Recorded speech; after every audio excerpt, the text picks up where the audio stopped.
I want to bring in Dr. Subramanian Swamy, Member of Parliament from the Rajya Sabha. Dr. Swamy, it's not as if there are no observations in the past. In the Nataraja temple example, when the top court freed the mandir, or at least observed that there were the management by states can only be for limited periods of time, there are these precedents. Why is this matter not progressing? Yeah, that's the temple matter. It was I who was the petitioner, and in fact the judges went out of their way because there were so many people who then later on tried to come in, and they said we are going to only hear Dr. Swamy's petition, and that's immediately in the beginning itself they have made it clear, and they have laid down all the rules. And I think the only problem we are having today is that no state government is respecting that. And I can't go to in every case to file a contempt petition, and contempt petitions also take a lot of time. So what we are doing is filing fresh petitions, but even that is getting delayed with Corona. There's even a bigger excuse for its delay. So the question basically is this, that the Constitution under Article 25 and 26 says that you have fundamental right to worship, and therefore the temples are in fact places where you have a fundamental right to run it, and if it's a denomination then you have complete hold over its property and so on. And it also adds that subject to there being subject to questions of morality, public order, and the maintenance. The question, the state can intervene, but the Savanayaka judgment made it very clear that you can only intervene for a brief moment for a limited purpose of rectifying the financial mismanagement. Yes. And then returning it back. But what we are seeing today, for example, with the DMK in Tamil Nadu, is they are saying, no, we will appoint who the Archakas are or the Pujaris are. I mean, what is the DMK people don't believe in God? How can they appoint?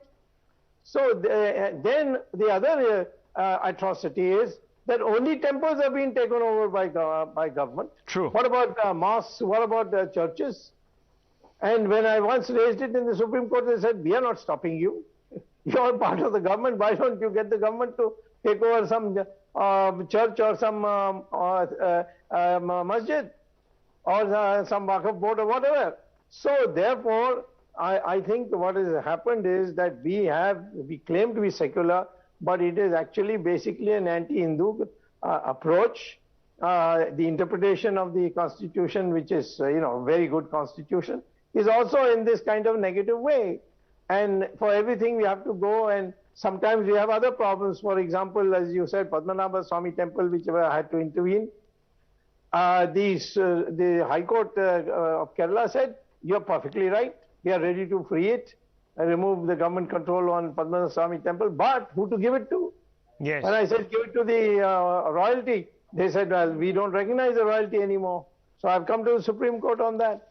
Tirupati was taken over in 1933, and now I got the one order that all the accounts will be now audited by CAG, which I hope will now apply to every other temple under government control. But I also couldn't free it and give it to somebody because I couldn't tell the court to whom to give it to. So Dayanand Saraswati was planning to create a body. And that body, unfortunately, could not be set up because Swami Dayanand Saraswati passed away in Samadhi. So therefore, the thing that is to be done, if the government doesn't want to get into this, is just call all the top sadhus of Hinduism and say, please form a committee and we will transfer all government, 4.5 lakh temples which are with the government, we'll transfer it to them and let them parcel it out to who's going to maintain it and who should be the trustees. That's the only way. That's the only way. Okay, I just want to quickly ask you, I'm reading the Tamil Nadu state's counter here. Ancient rulers too interfered in management of states.